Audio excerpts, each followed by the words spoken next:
Go, Abby, you ready? Ready. Will this shake up spell trouble? Evangelist Franklin Graham, the son of Pastor Billy Graham, announcing he is leaving the party. Graham says he has lost faith in the political system.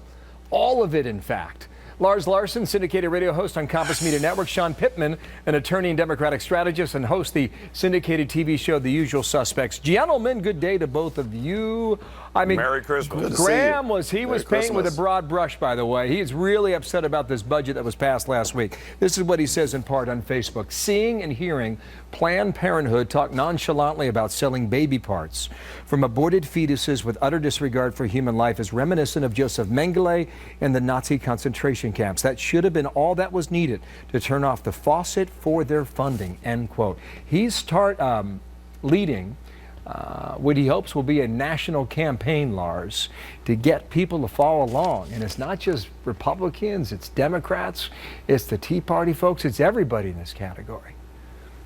Bill, God bless Franklin Graham for sticking to his faith and his values and doing what those values dictate. The American Congress, led by the Republicans, has disappointed a lot of us. Now, I'm not quite to the point that he is of leaving the party. I'm a registered Republican, but I'm a conservative first. And I think we were sold out last week by Paul Ryan and the rest because they delivered exactly what the president wanted, the continued funding of Planned Parenthood, and a lot of other bad things that were included in that funding bill, and all they could say was, this is all we can do. We're helpless. You have a majority in 2 houses and a constitution that gives you the authority to decide what gets funded and what doesn't, and you're taking stenography from Barack Obama? Wow. Sean, how about this? Where are you on it? Well, I think Paul Ryan has come to the speakership, and he said what he would do, right? He said, I need an opportunity to lead. And I think he anticipated the antics of somebody like a Franklin Graham. I mean, look, in a divided government, the only way to succeed is to have compromise. And in this spending bill, you've got $1 billion, you got billions of dollars worth of tax cuts, and the Republicans got billions of dollars worth of tax cuts, and the Democrats got Planned Parenthood. I mean, I think Paul Ryan is showing that he has a conscience and he's going to try to compromise. He's also said, and I think this is true, he's also said that, you know what, I just got in, but next year we're going to amp up and we're going to fight Affordable Care Act, and we're going to fight Planned Parenthood. But back I think to he's Graham, leading from a place of reasonableness. I got it. But back to Graham, he's going to start his own, literally his own crusade come January. There's more of this now on screen. I have no hope in the Republican Party, the Democratic Party, or Tea Party to do what is best for America unless more godly men and women get in this process and change this wicked system. Our country is in for trouble.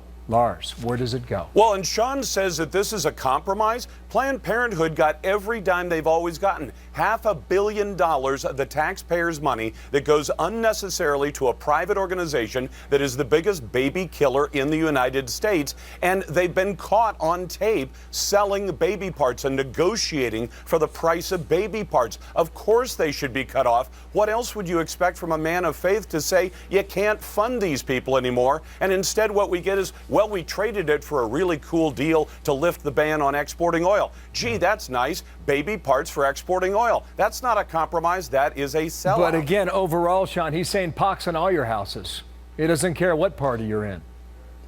Well, and I think he has that right. But back to what Lars was saying, I mean, the bottom line is Planned Parenthood was started in the Nixon administration, and it was started under bipartisan effort to give women the right for health, low-income people and uninsured people. It's best economically for the country to actually give women the right to be able to plan their and Sean, Planned Parenthood said they did not profit from the sale. I mean, they didn't deny it, but they said they weren't making profit from it. And said it was, in the end, quitting the practice. Lars, final word. Make it quick. Well, they we were also started know in the that mix.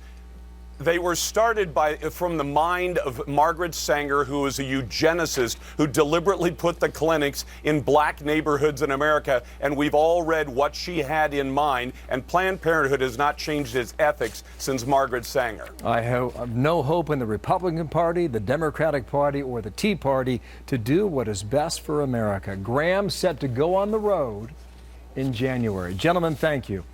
Sean Pittman, Merry Christmas, Bill. Lars Larson, thank you. Merry Christmas to you. Merry Christmas, both of you. Thank you.